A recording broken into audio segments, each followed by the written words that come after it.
This video uses a function from sets and probabilities. We load the three functions into our calculator. Switch our calculator over to CAS view. Highlight the first function. Double click, shift click, Control C to copy, go over to our calculator, Control V, paste, press enter. Here our calculator screen shows the other two functions being added. You can find this code by going back to the info immediate mode and then hitting finite math. You will see this code shown. We now load Onenote to look at the four orientations for two sets.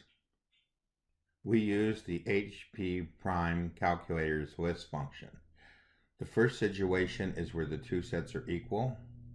Second one is where B is a subset of A. The third one is where they're disjoint. Their intersection is equal to the empty set.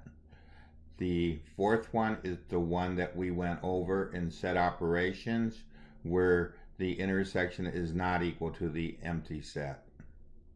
To illustrate with our HP prime, we use the union, intersect, and our proper subset of L2 commands.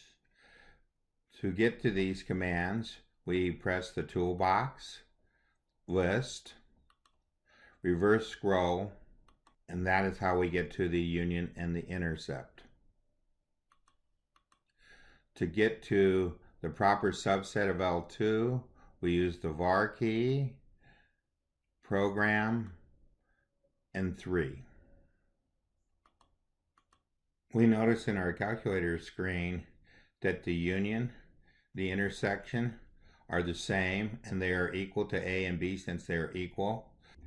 The proper subset of comparing the set L1 to the union is equal to the empty set. Before we go on, let's take a look at subset. We just showed that the empty set is a proper subset of the set A. In this case here, B is a subset of A since they are equal. The second case, B would be a proper subset since it does not contain everything that A has, and A is considered a subset of A. We have switched our HP prime calculator over to the case where list 2 is a subset of list 1.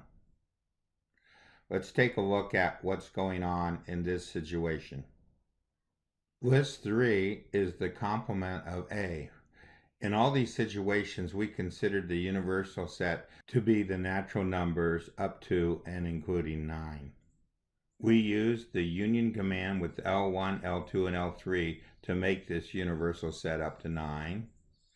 We then used the union command with L1 and L2 to get back to our set A, since B is a subset of A. We do the intersect of L1 and L2 to get set B, since B is a subset of A. The intersection turns out to be the same. We take a look at the proper subset of L2, and it turns out to be the empty set. And we take a look at the proper subset of L1, and it turns out to be 1 and 2.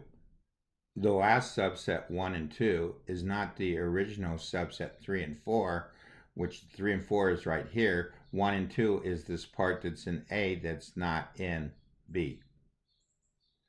We have switched our calculator over to where the two sets are disjoint. So we have L1 equal to 1, 2, and 3, L2 equal to 4, 5, and 6, and the part that's not in L1 and L2 is 7, 8, and 9. Let's look at this screenshot of the place where they're disjoint. So again, we use union with all three to come up with our universal set. We take a look at the union, and it turns out to be the numbers of L1 and L2 combined.